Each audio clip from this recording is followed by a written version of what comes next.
This is the Reason interview with Nick Gillespie. My guest today is Brendan O'Neill, the chief political writer for Spiked and the author of the bracing new book, After the Pogrom, October 7, Israel and the Crisis of Civilization. We talk about the response in the United Kingdom and the United States to the Hamas attacks last year, Israel's ongoing military actions, and what's likely to come next in what seems to be a post-woke world. On October 7th, says O'Neill, the progressive left went from believe women to believe fascists. They took Hamas at its word over the testimonies of raped women. We also discuss whether O'Neill's politics have changed over the years. At the start of his career a quarter century ago, he was an unapologetic man of the left, a Trotskyite in fact. But these days he seems to make more common cause with conservatives and libertarians. My rallying cry remains the same, he insists: increase the power of man over nature and decrease the power of man over man. Here is the Reason interview with Brendan O'Neill.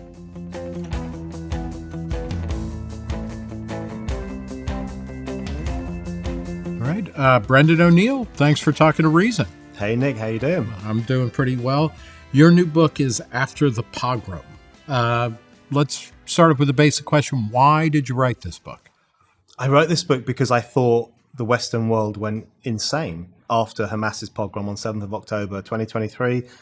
I knew the response would be bad. I knew there would be excuse-making and apologism, and I knew that people would take to the streets to say Israel's the real bad guy. I knew all that would happen, but it was a million times worse than I expected.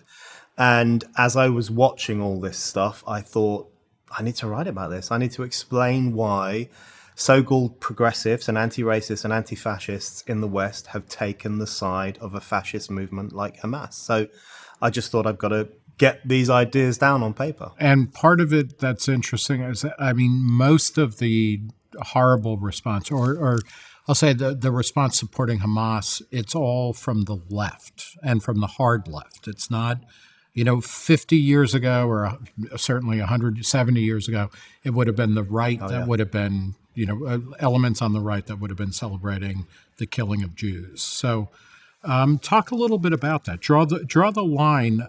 What is Hamas in your formulation, and then what is its connection to contemporary liberationist movements that are, seemingly, they're in favor of women's rights, they're in favor of minorities' rights. They're anti-fascist, anti-racist, anti-Semitic. Yes, absolutely.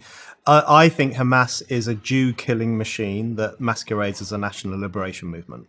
So it uses that kind of progressive language of the 50s and 60s and 70s, when there were genuine anti-colonial movements that were largely devoted to the ideals of freedom, although many of them fell far short of those lofty ideals. Hamas presents itself as being in that lineage, but in fact it's just violently anti-Semitic. It is a psychotically anti-Semitic movement whose founding covenant from 1988 committed it to the murder of Jews, and then on 7th of October it made good on that promise. And I think what's happened with the Western response is that, there is on campuses in particular, and on the streets and in sections of the media, you're right to say that it's primarily on the far left, but I think there's a kind of excuse-making in the more mainstream left and in the liberal establishment that gives succor to the far-left Hamas apologists. I think the mistake those people have made is to take Hamas at its word and to believe that Hamas is the national liberation movement it claims to be, and to either overlook or, in the worst cases, support its murder of Israeli citizens. Could it be both? Could it be virulently anti-Semitic and a legitimate kind of nationalist movement for people in Gaza? I don't think so. I think, one of the things that people said after 7th of October, one of the things that was said on campuses and elsewhere, and I heard people say it with my own ears, they said, well, what did Israel expect after all the crap that it has enforced on the Palestinians? Now, I have no doubt whatsoever that Palestinian people have many legitimate grievances. Their lives are hard. There needs to be a solution to the problems that they face.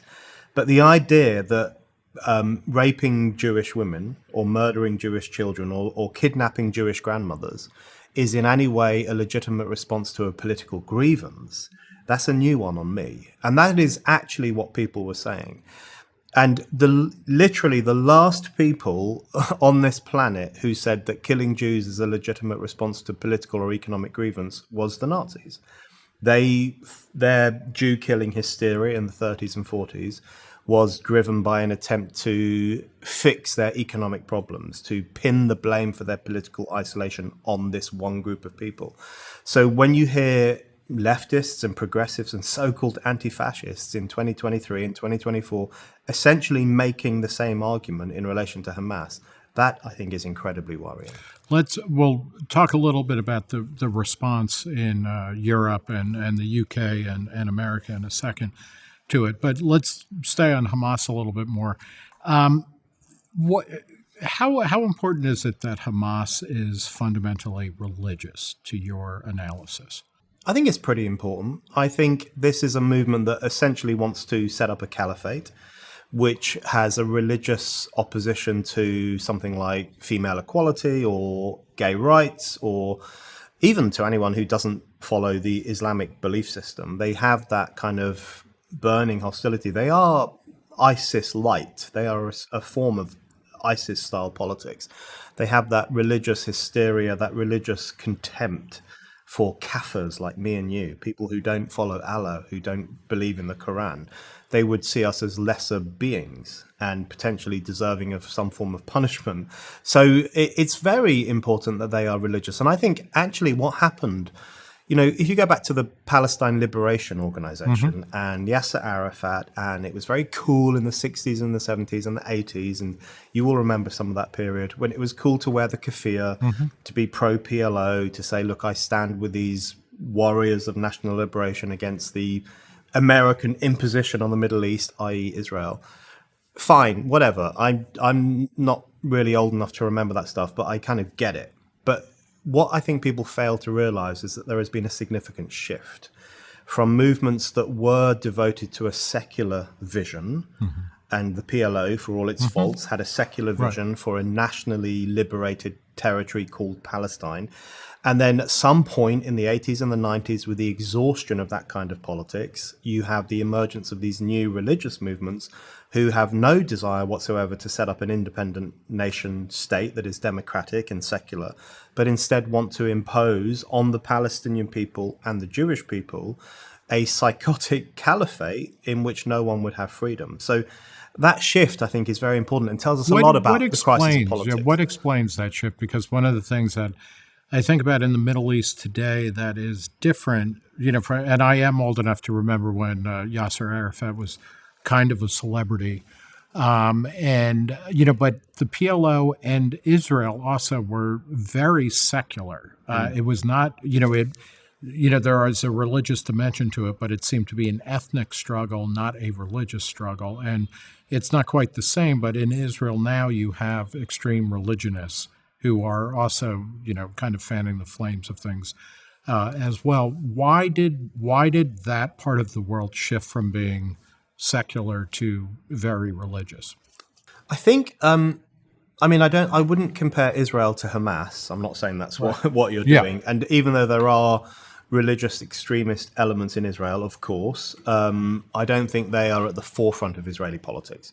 Whereas the people at the very forefront of politics in Gaza, who govern Gaza, are religious hysterics. The West Bank is different. The West Bank is still largely run by Fatah, which is the political wing of the PLO, the descendants of Arafat. So that's slightly different. And there's been a civil war, in fact, over the past few years between those two different parties. I think, there is this... And we might say this is more broadly in the Islamic world, where, religion has become central. And even people like Saddam Hussein was a secularist, and then after a number of defeats became religious in a way. But religion, I think, filled the vacuum of politics. And I hate to use the term post-Cold War because it's such a cliche term, but there was something with the collapse of communism and the end of the Cold War, and the end of history, as it was called. there was a moment, I think, where politics seemed exhausted. The ideals of national liberation seemed exhausted. The whole idea of setting up your own nation seemed exhausted. Who wants a nation in this day and age? We're all supposed to be post-borders, post-nationalist. You know, you're supposed to cheer to the rafters as people move across your border. Now, my view is that even if you're a pro-immigration person, as I tend to be, and I know that you guys are as well, even then I think it's reasonable to think that it should be done in an orderly fashion, and in a fashion that is judged wise by the demos more broadly, by the voters. But, you know, we're all supposed to be fashionably post-borders, post-nationhood. Who gives a crap about that stuff? And, you know, with all those shifts that took place in global politics over the past 30 years or so, you do have a situation where when there are new emerging violent movements, you know, how are they going to justify themselves? How are they going to define themselves? And they do that less and less through the secular politics of nationhood and nation building, and more through the kind of existential politics of religious conflict, religious battle. And that's increasingly the way in which Hamas understands its conflict with Israel. Do you see that as kind of more broadly? You are, and we'll get into this, you are an old lefty, a Trotskyite, who has been kind of pulled through a variety of causes that seem to be more comfortable in a libertarian or conservative right wing. But let's stipulate, you know, in a post-colonial era, people want to be, you know, they want to be self-generating or autonomous. You know, at a certain point in time in Egypt, you know, that might have meant being a Nasserite and pushing back against either communism or capitalism as things of the West and coming up with pan-Arabism. Is the shift to religion part of that, where it's like, okay, well, we're not talking about capitalism and communism anymore, but we see all of this kind of imperialism or colonizing from the West, which is secular, so we become religious almost as a way of countering. Yeah, that's part of it. I think it is fundamentally, it represents a rejection of modernity. And if you look at the anti-colonial... And how do you define modernity in that? Well, in Western terms, I would define it as being enlightened, democratic, secular. You know, I think America, for all its faults, is at the kind of pinnacle of that vision, and other nations trying to aspire to that as well. So it's individualism, capitalism, to greater or lesser degrees, democracy, representative government, things like that. Exactly. Yeah. It's like when the bourgeoisie was a good thing rather than a pejorative. That's modernity in my view. And I think the Islamist movements of the past few years, and I would include Hamas in this, I would include the Islamic Republic of Iran, and that's going back 40 years, and of course ISIS and Al-Qaeda. I think they fundamentally represent a rejection of modernity, because the anti-colonial movements of the 1900s and even the 1800s, that was an effort by various people in the global South to join modernity. They wanted to be part of modernity. You know, C.L.R. James, the great Trinidadian thinker and anti-colonialist, someone once said to him, who is the Shakespeare of the the global South? And he said, Shakespeare is. And he absolutely valued the ideals and the culture and the literature of Western civilization, and they wanted in on that. And you have that here in America. If you look at W.E.B. Du Bois, one of his great arguments in relation to America itself was this exclusion of black people from the kingdom of culture. And he wrote this amazing essay where he said, I sit with Shakespeare and he winces not. And it was this desire to be included within the realm of modernity. And they felt excluded from it because they were excluded. But what you have now, if you fast forward... So, I mean, if I may, then the post-colonial movement or the the anti-colonial movement, and I can see this most easily in an Irish setting where it's like, no, we want full citizenship in that empire or in that realm. but something different is going on now. Absolutely. I think anti-colonialism, this is very broadly speaking, Yeah. because there was always weird parts of it, but it was fundamentally about foreign peoples or oppressed people saying, look, we want a piece of the action. Right. We want to be part of this modern, enlightened, free society that you guys enjoy. And that it goes for Ireland, it goes for various African countries, Asian countries, India. The Quit India movement was about saying, listen, thank you for what you've done, Britain, but we can build an even better civilization on the foundations of what you've given us. Why hasn't, and we could talk a lot about India, say, the one thing is like they haven't rejected modernity in the way that the Middle East has, right? Or the Arab, and maybe that's even too broad. Like some, certainly Hamas has rejected modernity in the way that you're talking about, and certain parts of the world have. But why has the Middle East then? Why has Iran? Why has Hamas rejected modernity? For some reason, Islam became the vehicle of anti-modernity. I don't think that's inherent to Islam. I'm not one of those people who thinks that Islam is it cannot fit into Western modern society. I'm not one of those people. I think Muslims are more than capable and should be free to practice their religion in America and Britain. That's not a problem for me at all. But for some reason, for various historically specific reasons and political reasons, Islam came to be seen and actually became the vehicle through which people's disgruntlement or sense of exhaustion with modernity could be expressed. And that happened in the Middle East itself. So all these defeated or isolated national liberation movements started to move towards a more religious expression. And it's happened in the West as well. There are numerous Muslim communities or sections of Muslim communities in the West who express their contempt for Western society through a more feverish embrace of Islam. And we see it amongst non-Islamic young people. On campuses and elsewhere, you've seen people singing the praises of Osama bin Laden or openly supporting Hamas or putting on the Keffiyeh, wrapping themselves in the veil because they want to mimic what they see as the most acute form of rejection. Yeah, can I ask, in particularly in a British context, if you go back and you look at pictures, including some of the Sex Pistols, but most of the people hanging on around them, a ton of Nazi insignia and all of this. Susie Sue of the Banshees used to wear a swastika armband and things like that. And the reason they did that was not necessarily because they were anti-Semitic or Nazis, but it pissed their parents off.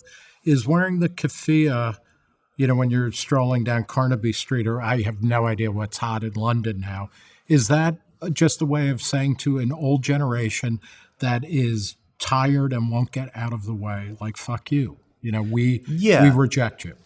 Yes, it's not Carnaby Street, by the way. It would be Shoreditch or somewhere in East London. Carnaby Street's very tired now.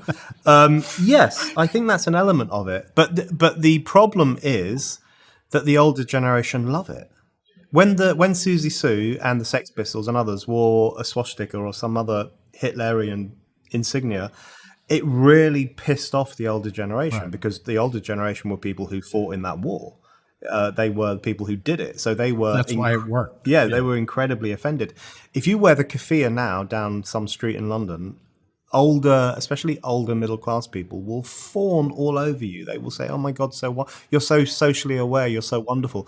The keffiyeh has become a sartorial signifier of virtue.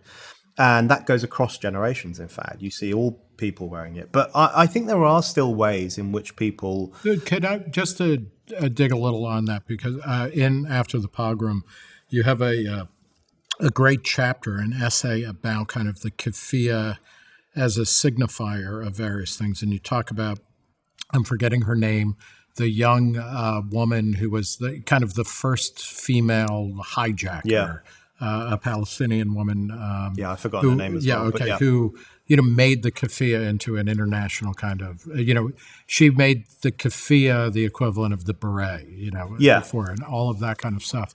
But for older people, when they see the keffiyeh, are they thinking back to Yasser Arafat, or are they thinking like, no, these are this is ISIS, this is Hamas, this is murderous thugs who will kill Jews. I think the Keffiyeh has been so successfully culturally appropriated that people don't even associate it even with Arafat anymore. Mm-hmm. And I never fell in with the cultural appropriation panic. Yeah. I think people should mix music, culture, food, whatever they want to do. I don't like the idea that leprechauns everywhere. Yeah, exactly. Okay. Whatever you want to do. I don't think people should stay in their racial lanes in the way that they've been instructed. But if we're going to talk about cultural appropriation, the Keffiyeh is at the top of that list, because you have these upper-class white kids at Columbia University, not far from here, and at UCL in London, University College London, and these other incredibly privileged campuses who will rage against you if you wear a sombrero for 3 minutes in a taco bar. And yet they go around dressed as Arabs all day long, essentially. And I always think to myself, why does that one garment get a free pass? Why does, out of everything, you if you're a gay man, you can't say "Yes, Queen." If you're even instructed on what kind of Halloween costumes. Wait, who is allowed to say "Yes, Queen"? African Americans, maybe. Okay. I think, it's very narrowly defined. But there are so many rules on what you can and cannot say and wear and do according to one's race, and I think it's all bullshit.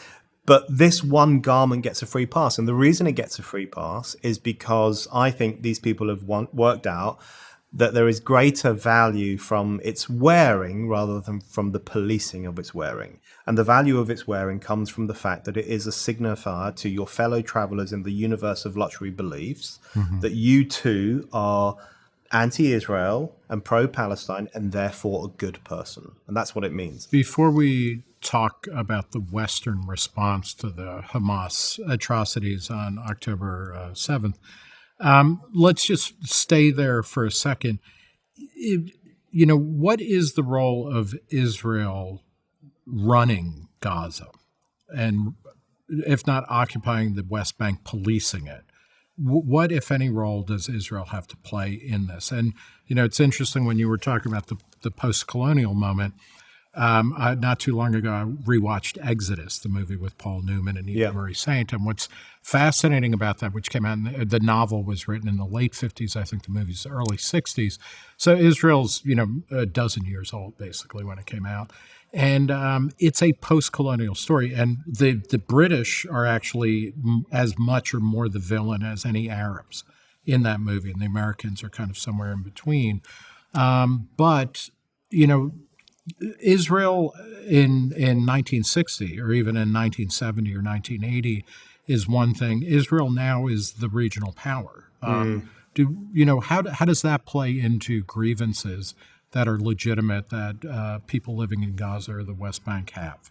Well, the one of the problems is, I think a lot of people have a profound misunderstanding of Israel. So young people in particular, but also left-wing people more broadly, they will say two things about Israel: that it's a white supremacist state and that it's a settler-colonialist nation. Neither of those things is true. A small majority in Israel is non-white. It's they're largely Arab Jews, and the reason they're in Israel is because they got kicked out of all the Arab countries in the 40s and 50s. So it's not a white nation. And also, it's less white than America. It's less white than Britain. And also, it's not a settler-colonialist nation. It is a post-colonial nation. It is a nation that fought for its national liberation largely against the Brits in the 1930s and 40s, using violence and so on, as other oppressed peoples did, and kicked Britain out. And that's how it set itself up. So there's a real mystification of the true nature of Israel. And I think, has Israel done bad things over the past 76 or 77 years of its existence? Of course it has. What nation hasn't? But I think it is this, the mistelling of its origin story allows people to say that it is this permanently oppressive nation that is destroying a native people in this Arab land.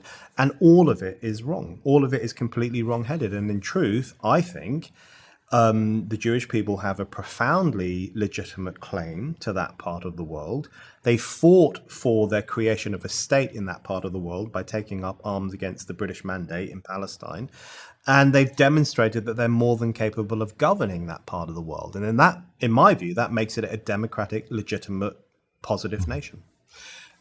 In the UK, when did being anti-Israel become, a major identifier of being on the left? Because in the U.S., and I've been, particularly since October 7th, I've been trying to figure this out. I went to college in the early 80s, and it wasn't fully clear, but it was shifting. There was a period in America where being pro-Israel or being pro-Zionist was absolutely a benchmark of being on the left. And then, sometime in the 80s, it seemed like it was kind of up for grabs. Now, if you are on the left, if you call yourself a person of the left, you are anti-Israel, anti-Zionist. When did that happen in the UK and why? What drove that? It's such an interesting question. I think it probably is similar in Britain to America. I mean, we do tend to follow American political trends.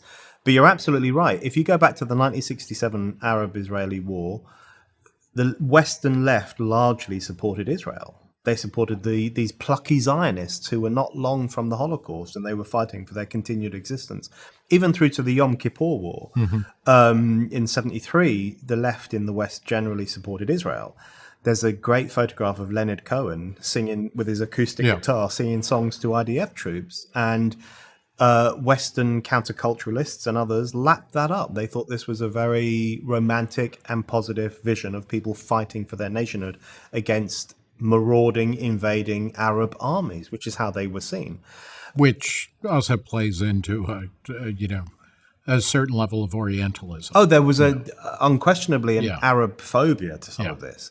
But I think it was mostly motivated by a recognition that the Jews got unbelievably screwed over by the Holocaust. That's such an understatement. Enslaved and exterminated. And therefore their return to their native homeland where they've been for thousands and thousands of years was not only legitimate but essential. There was a recognition of that amongst progressive voices. And you're right, sometime in the 1980s that switches. And I think it probably takes a few years for it really to become pronounced, but it starts in the 80s. It really intensifies in the 1990s and right through to the 2000s. But I think what happened is that bit by bit, Israel came to be seen as symbolic of all the crimes of the West. And I make the point in my book that Israel has been turned into the sin eater of the Western world. So all these kind of so-called progressive movements projected every crime of modernity as they see it onto the Jewish state. They call it white supremacist. They call it genocidal. They say it's a carbon criminal. They say it's Islamophobic. All the things that they think about their own societies, they projected in this incredibly which is kind of a great transmogrification too, since it's not like Jews were ever held up in the West as, oh, you guys really, you define us. I mean, Well, it's, I think the trouble for the Jews, and I explore this in my book a bit, is that historically they were seen as insufficiently white, and now they're seen as too white. Now they're referred to as hyper white. They were once seen as oppressed, and who gives a crap about oppressed people? You can do what you will. Now they're seen as hyper privileged, the most privileged. You have the far right talking about Jewish privilege, and you have the far left talking about white privilege, which really means Jewish privilege. So the Jews have really lost out. As long as whiteness becomes the barometer of as long as whiteness is the barometer of moral virtue and decency, which of course, as an anti-racist, I don't think it should be. Right. But as long as it is, the Jews will lose out. So historically, they were seen as not reaching to the levels of our whiteness, and therefore they were an inferior race, and they got almost wiped out in the 1930s and 40s.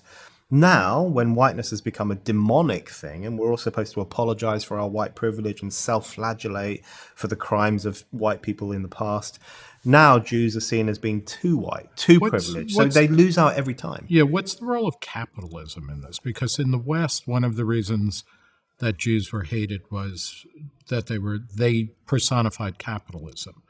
they were alchemists who could somehow turn a profit on nothing, and hence were suspect and kicked out of places like England for centuries. And then Israel, which had been a socialist country for a long time, became, and this is one of, I'm no fan of Netanyahu, but one of the things that his first administration helped do was kind of bring Israel to, it's much more of a startup nation now rather than, kind of still huffing the fumes of a kind of command economy or things like that. Is part of Israel's current sin is that it is successful and very capitalistic? I think you can either refer to Israel as communistic, you can refer to the Jews as communistic or capitalistic, Right. depending on where your racism is coming from. So what you have on the far right is this belief that the Jews were the secret hand behind Bolshevism. And that is such an entrenched prejudice, even now.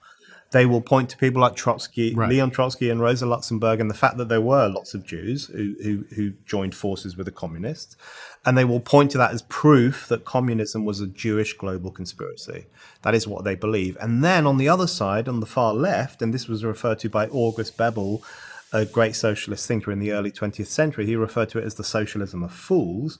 On the left, you have this idea that the Jews are the puppet masters of capitalism. They control the banks, The Rothschilds. and they disrupt the communal living of medieval society by pushing us ever forward to this atomized capitalist world. So it Which really, is, the current prime minister of Italy said that when she gained power. She referenced Mussolini's terms for Jews. That what had happened to Italy, the reason Italy is a failed state is because international capitalists have stripped it of all of its nooks and crannies of historical identity.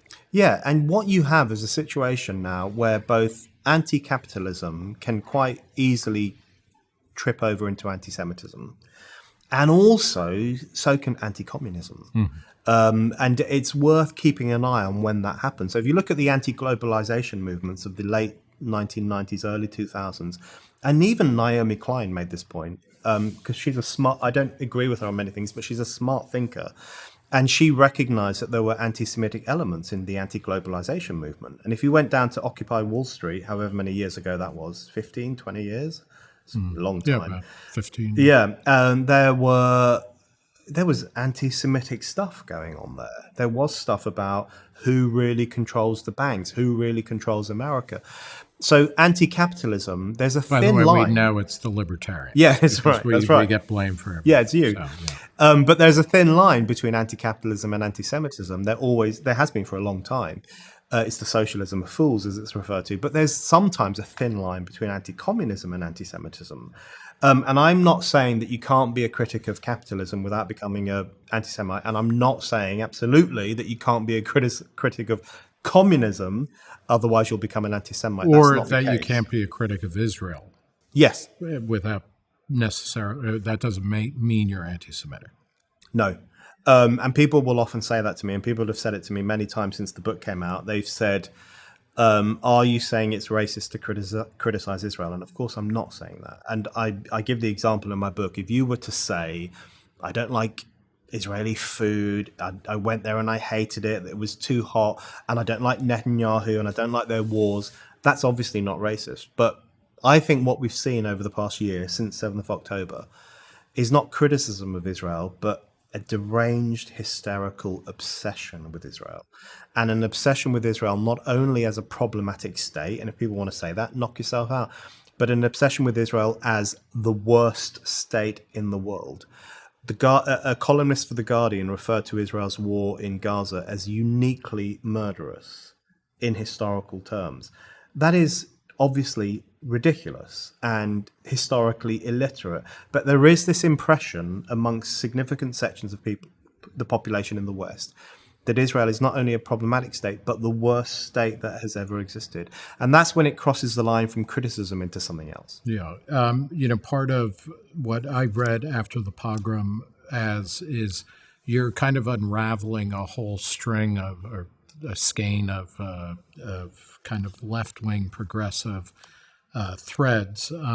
So let's talk about some of those. How do you, how do people justify saying something like Israel is the absolute worst state, or vaulting it to the top of concerns. One of the things that's somewhat interesting in an American context, I don't know in a UK context, but that a number of people who were very big on Black Lives Matter just a few years ago now have silenced themselves about that in order to talk about why Gazan, the plight of Gazans or Palestinians more broadly is the most important thing. Where does that come from? Well, Palestine has become the Omni-cause. It is the great unifying cause of all these so-called progressive movements in the West. They've abandoned everything else. So look at Greta Thunberg. She doesn't give a shit anymore about the end of the world, it seems. All she talks about is Palestine and Israel.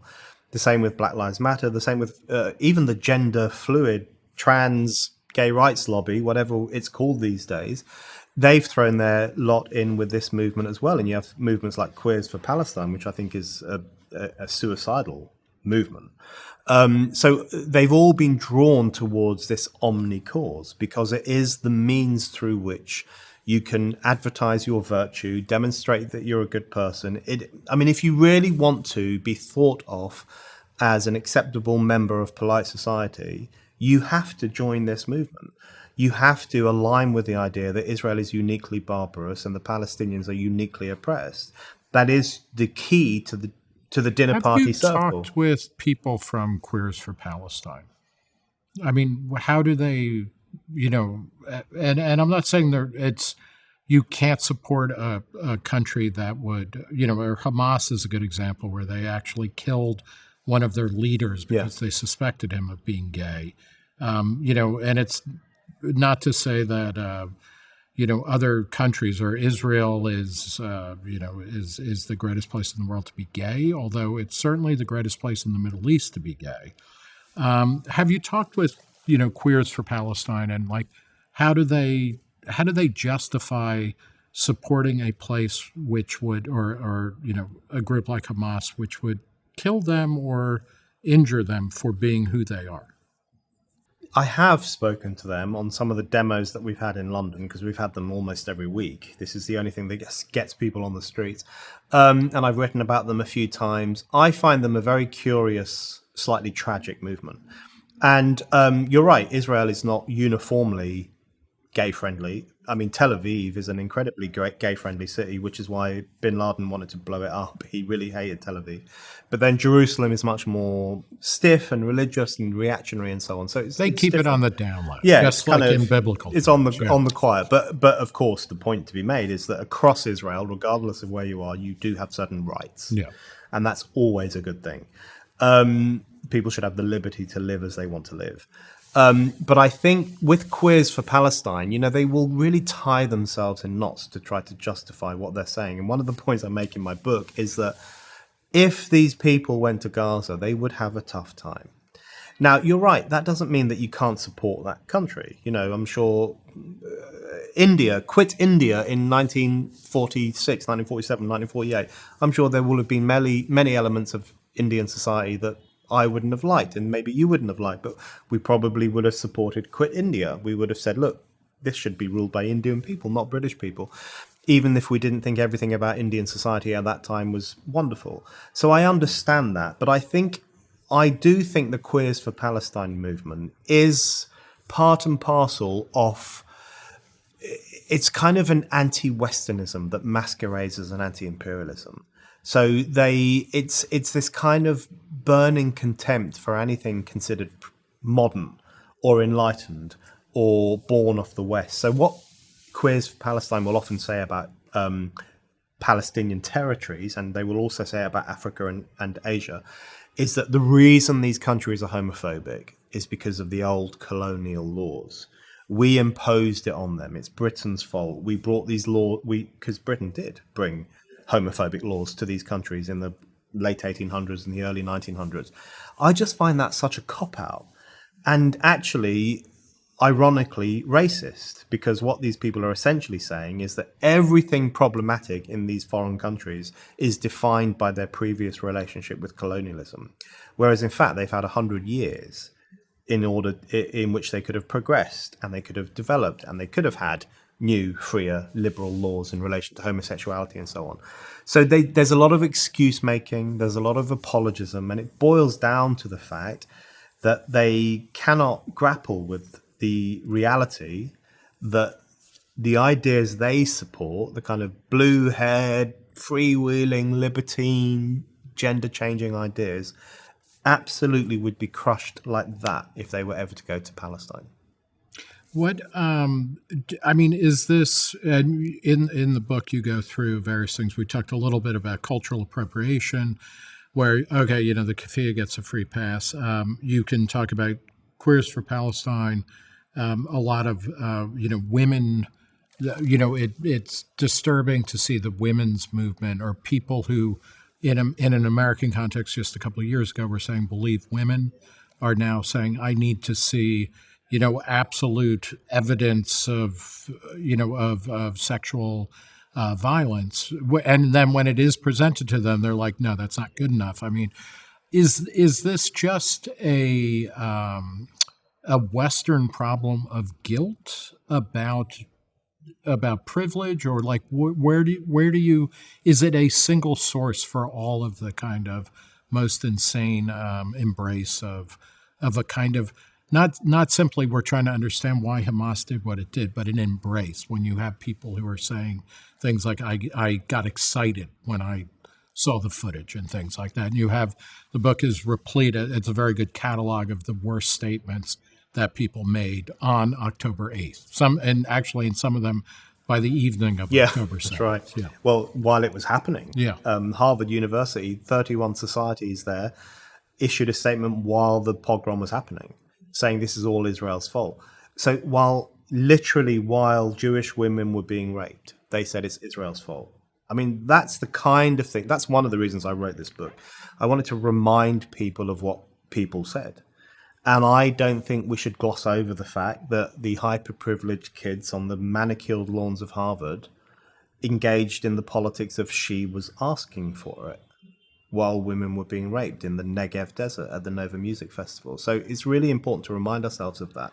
But I think in relation to the feminism, the catastrophe of feminism since 7th of October last year, I always had an issue, in fact, with believe women. Not because I disbelieve women, but because I believe in due process. And I believe that everyone has the right to be presumed innocent until proven guilty. And I didn't like this finger-pointing culture where you could destroy a man's life by making an accusation. I think there's something quite Stalinist about that. It's in Stalinist societies that you can destroy a person by accusing them. In more civilized societies, if you want to destroy someone, you have to go through the motions of proving that they're guilty. So I always had a problem with the idea of instantly believe women. But what I found really striking is that on the 8th of October, 2023, that slogan evaporated. It just stopped applying.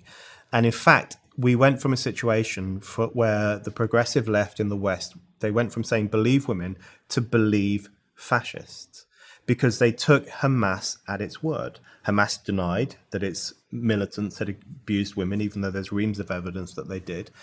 And you had Western progressives who 5 minutes earlier had said we must believe every single woman who comes forward, now saying actually we believe the fascistic men with guns. That's essentially what they were saying. And such a turnaround really requires profound analysis. And I think you're right to say what motors this. And I think it's partly the hysterical Israelophobia, where Israel is seen as the most deceitful nation, a nation that lies about victimization in order to preserve its power, which, by the way, was the motor behind Holocaust denial, the belief that Jews lie about the extent of their oppression in order to fortify the power they truly enjoy. So we had a kind of rehabilitation of the Holocaust denialist outlook. But also, I think it is just indicative of how many progressive principles could be thrown to the wind as soon as this thing arose. So do you think, a year plus after, is this, a lot of people are talking about that we've passed the high water mark of wokeness, broadly defined, which is not simply about October 7th, but, a lot of, grievances against the West, say, for doing well. You know, has the response, the left-wing response to October 7th, actually accelerated the move away from wokeness? That's an interesting question. I mean, I guess you could say it's either accelerated the move away from wokeness, or you could say it's entrenched wokeness, depending on how one would Right. define wokeness. I mean, my Well, I mean, view. in the United States, at least, universities like Harvard, University of Pennsylvania has done this. Places are adopting institutional neutrality, policies of institutional Yeah. neutrality, so that, Harvard is not going to be starting to weigh in on everything that's going on in America. And it seems like it's the number of people who have seen how the progressive left responded to October 7th, or parts of it did, and are saying, I'm not that. I'm actually moving back to the term liberal. Some are moving towards free speech in a libertarian direction. Some have become conservative in ways that Yeah. I find understandable if, I can't quite follow. I get messages from people all the time since my book came out saying, I was part of that left you're describing and now I can't bear it. So something is going on, no question about that. But I think the question for our institutions, and that is universities and other institutions too, I guess the question is, what will be the overriding force? What will prove to be the most powerful force? Will it be this rearguard reaction against the post 7th of October moment where people are saying, as you point out, people are saying, we've gone too far. We need to rein this back in. We need to defend the values of freedom and open discussion, and don't demonize a group on the basis of their ethnicity or their national origins or anything else. Will that be the side that wins out? We hope it will be. Or will it be the other side, which is actually doubling down on the post 7th of October hysteria and doubling down on the Israelophobia, doubling down on the Jew bashing, and we've seen that on some campuses here and in the UK, which is doubling down on this idea that there is such a thing as white privilege, that it needs to be atoned for constantly, and that at the top of this pyramid of white privilege is a group of people called the Jews, and their atonement might have to take an even more violent form. Maybe they will win out. So vigilance, I think, is key to that question of which side comes forward. How does this play out in terms of war? The war in Gaza is still going on. War in Lebanon is going on. Israel has bombed Iran. Iran has bombed Israel, or sent missiles. At any case, how much of this will be decided by how the war in the Middle East ends? I think that's who knows? I think there's a war being fought on two fronts. At post 7th of October, there's the war being fought on the physical front around Israel's borders, and I'm anti-imperialist, but I'm not anti-war. So I've been against most Western interventions since I came to adulthood, because I think they have been destructive and they've killed people and they've made problems worse than they were previously. So I'm very, very skeptical of those forms of Western intervention. But I'm not anti-war. I recognize that there are times in history when people have to take up arms and fight to the death for their existence or what they believe and so on. You could go from the American Revolution right through to the English Civil War. Do you think, I support Israel's right to self-defense and to do what it thinks it needs to do. I'm not so hot on American, kind of funding of everything. Are you in a similar situation, or do you think that, the UK or, that other countries should be supporting Israel with troops and armaments and things like that? Well, I was thinking about that question ahead of this discussion, in fact, and the question of what you might say and what I might say. Yeah. I'm slightly torn on it, if I'm honest, because I don't necessarily want our governments to be giving loads and loads of money to foreign armies. That obviously can have problematic consequences. But at the same time, I do think it is so important right now for the Western world to offer meaningful solidarity to Israel. because Israel is under an extraordinary amount of attack from armies of anti-Semites to its north and its south and its west and its east, everywhere. And if we are serious about never again, and if we are serious about the right of a Jewish state to exist, and if we're serious about this being our ally, then we probably should put our money where our mouth is. So there's part of me that thinks right now, in particular, maybe things will change when things are a bit more peaceful in the future, hopefully. Right now, probably the right thing to do is to offer meaningful forms of solidarity to the Jewish state. And, one of the things that worries me... And by that, you mean material Yeah. and logistical and tactical support. Yeah, all of it. If not necessarily troops on the ground. No troops on the ground. I would have a problem with that unless... who knows what happens between Israel and Iran? That could blow up everything. But I would be against troops on the ground, but I am in favor of all the logistical stuff. But, I think there's a legitimate discussion to be had about how much the West arms Israel and how long it should go on for. That's a perfectly legitimate topic for discussion. But what worries me right now, far more than that, is the armies of influential, usually pretty upper-class bourgeois activists on the streets of our cities demanding that Israel be disarmed and openly saying, stop giving them arms. Because what they're saying, fundamentally, although they would never say this explicitly, is let them fend for themselves. Who gives a fuck? It doesn't really matter. And when they say that Israel shouldn't have responded in the way that it did to the 7th of October attacks, and it shouldn't be given weaponry or logistical support by America or Britain or Germany, what they're really saying, if you boil it down, is that the Jews should let themselves be killed because it's not a big deal. 7th of October, in their view, was not 1,200 dead Jews is not a big deal. Now, Israel thinks otherwise. I think otherwise, and you think otherwise. Yeah. And so I do think at this precise moment in time, I think there's plenty of space for future discussions about how much money America gives to Israel and Britain. Really, that's an open discussion, I hope. But at this moment in time, I think it is so important for our societies to say to Israel and to say to the people in our own societies, screw you, we're going to support this state as it fights against its enemies. You have made quite a, I don't want to say journey, but you have been in public life for about 25 years, right? And you spiked, and what came before spiked, the great old living Marxism and LM and all of that, was firmly on the left. Do you feel like, between this and your previous book or books, you kind of have a right-wing conservative bent these days? Is that, or where you find the most engagement or fellow feeling, let's say? It seems to be on the liberal or libertarian or conservative right. Well, I love libertarians, as you know.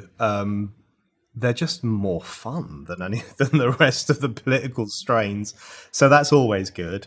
And I agree with them on many issues, particularly freedom of speech and freedom of association and certain rights. And so I have a lot in common with libertarians. I don't think of myself as a particularly conservative person, actually. I think people should be free to live however they want to live, and they shouldn't be pressured either by the state or the moral majority to live in a particular way. So, not far from here, there were the Stonewall riots in 1969, and I like to think that if I'd been alive at that point, I would have supported that. I would have supported the right of people to say, get the hell out of our bars and our lives. We don't want either blue-rinsed old Christian women or the state itself wagging their fingers at us. So I don't think of myself as conservative in that way. But at the same time, I still think of myself as coming from the left. I don't think it's particularly important. Can I ask, before we go on to the left, but you seem very vexed by trans issues, though, too. Like, do adults have the right to become trans or declare themselves trans in a way that is analogous to gays and lesbians being able to say, here we are? Yeah, but I don't think it's comparable. And so I fully support the right of any individual to present themselves and define themselves and obviously dress and behave in any way they want to do, as long as it doesn't harm another person. I'm very John Stuart Mill, very John Locke on those views. Do what you want to do, so long as you don't harm others. Yeah, let's not bring Locke. He's much more problematic. We'll leave Locke for now. And Mill is, But so I'm very much of that view. But my issue with, this is probably too complicated to get into now, but I view the trans rights movement as in some ways the opposite of the gay rights movement, because the gay rights movement was a movement against the medicalization of sexuality explicitly, against state intervention into people's lives. And it was an argument for the right to live as you see fit, even if society thought you were a piece of shit for doing so. It was very independently minded. What you have with the trans rights movement is the polar opposite of that. It's a pro-medicalization movement. It actually agitates for the medical treatment of certain individuals, or the medical intervention into the lives of young lesbians or young gay boys or whatever it might be. It is constantly... Can you separate out the trans movement from the question of minors? Yeah, well, yeah, exactly. Or how much of this is also just that, it's true in England, more true in England than it is here, but it's getting in here where, when you socialize medicine, suddenly medical decisions become, everything's up for a vote. Whereas if trans people everywhere were paying the freight for whatever interventions they wanted, then who cares? But, yes. I think that's true. If they were paying, it's different in the UK. We have the NHS, which is a disaster and not very good. So a lot of this is paid for. But it's that thing where the great thing about liberation movements of the 60s and 70s, and that's the gay liberation movement, the women's rights movement, the civil rights movement as it developed, and so on. These were movements demanding the expulsion of state forces from people's lives in order that people might flourish. And that was a wonderful idea. And it was wonderful in practice in many ways as well. What you have with the trans rights movement, in my view, is the opposite. So what you have is an invitation of the state back into people's lives. Give us the medical treatment we need. And even worse than that, and you're right, people can pay for that themselves. But even beyond that, there is this demand for constant validation of one's identity. So you have to... From the state. From the state, and also from society more broadly. And I think what the trans movement does, and this is the great tragedy, because there will have been lots of transvestites and men dressed as women in the Stonewall riots, throwing stones at the cops. That's the people who started it. Yeah, exactly. So there would have been loads of that, and I would have no problem with that whatsoever. But what you have with the trans rights movement is this constant search for validation, and this almost a form of psychic enslavement.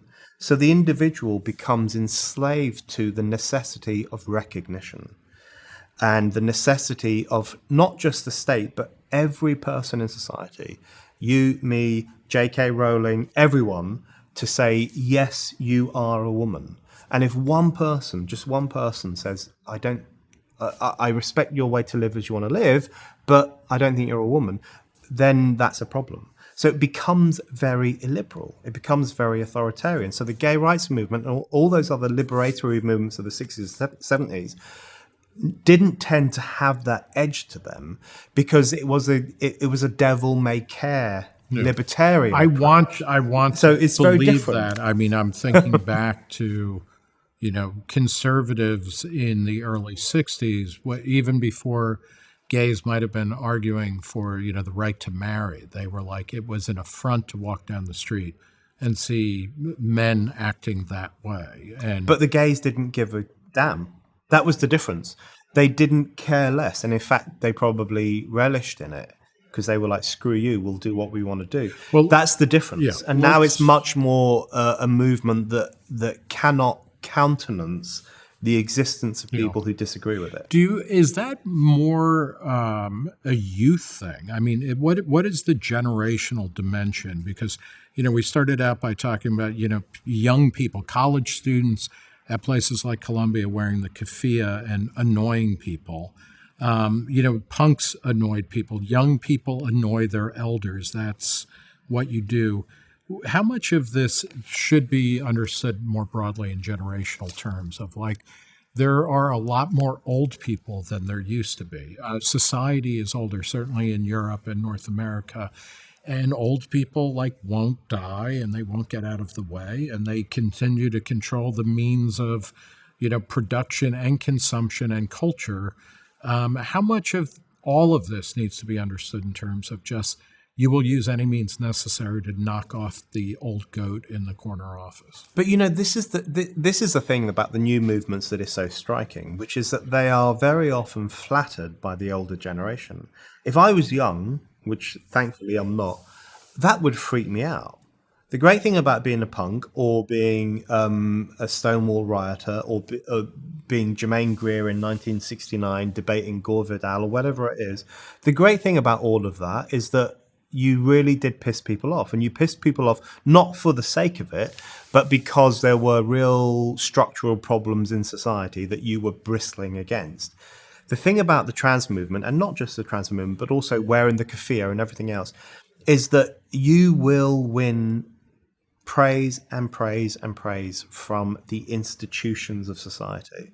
I guarantee you, if you go to London during Pride Month, I don't know what it's like in New York, but if you go to London during Pride Month, every single hedge fund company and bank and government building will have the trans flag flying. CIA and military, right? bomb makers have floats in every gate. The army headquarters in Westminster, all of it will have the pride flag, and you will go into Marks and Spencer's and you'll buy a sandwich, and the sandwich will have the pride everywhere.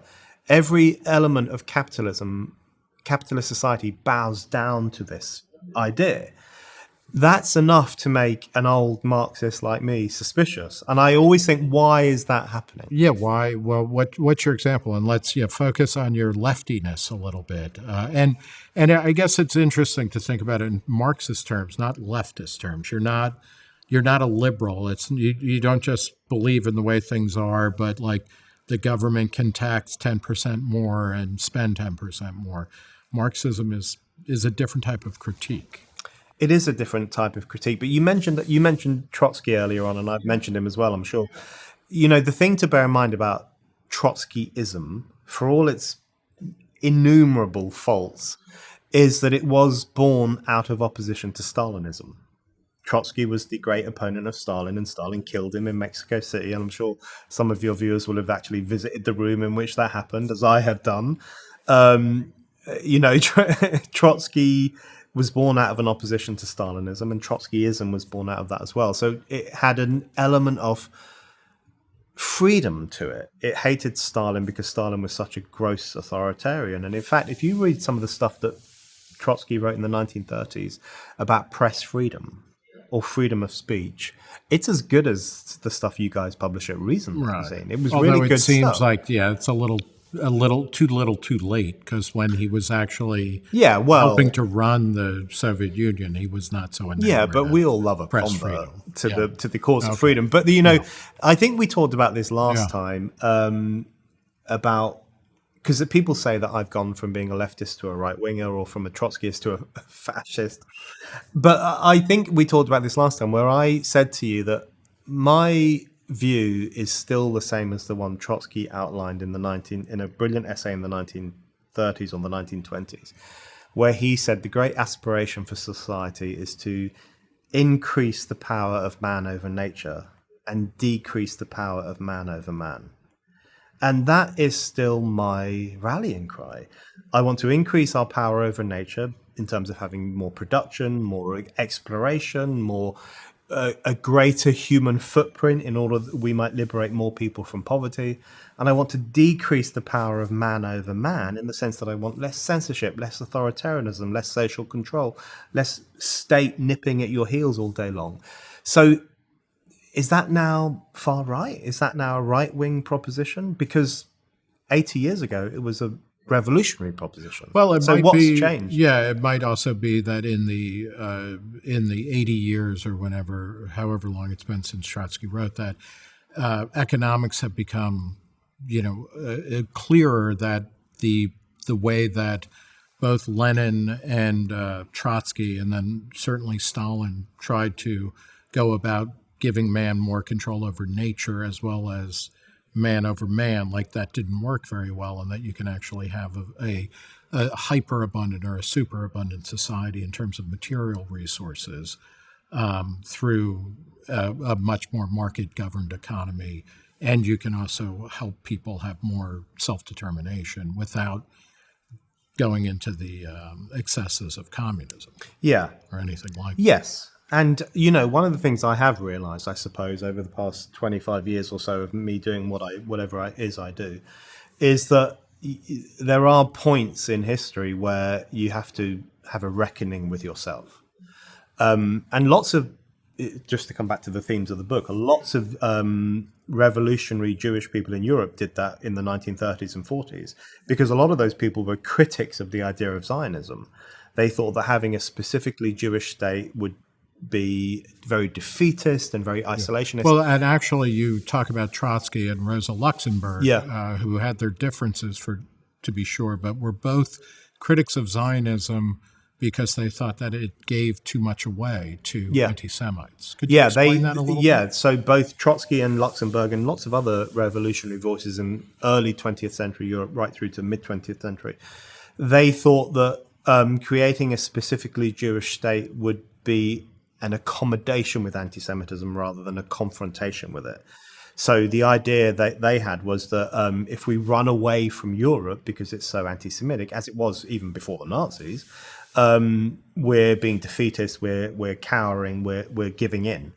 And they said, let's try to defeat anti-Semitism rather than create a Jewish state.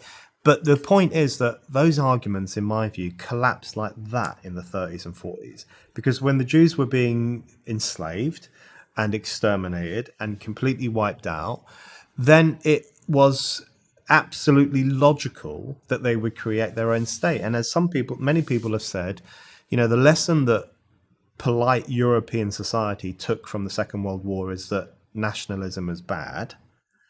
The lesson that the Jews took from the Second World War is that nationalism is absolutely essential. And that is really the great divide. So you have now, in the European context, you have a Europe that is fashionably post-borders, post-nationhood. We think everything should be just thrown open. Not in the libertarian way, by the way. This is a form of post-borders, post-nationhood that benefits the authoritarian elites far more than it does anyone who believes in liberty. And then on the other side of, in the Middle East, you have this plucky, young Jewish state that believes very firmly in nationhood and borders. And that is one of the sources of ideological tension between these two parts of the world. We're going to leave it there. The book is After the Pogrom, 7 October, Israel and the Crisis of Civilization. Brendan O'Neill, thanks for talking to Reason. Thanks, Nick.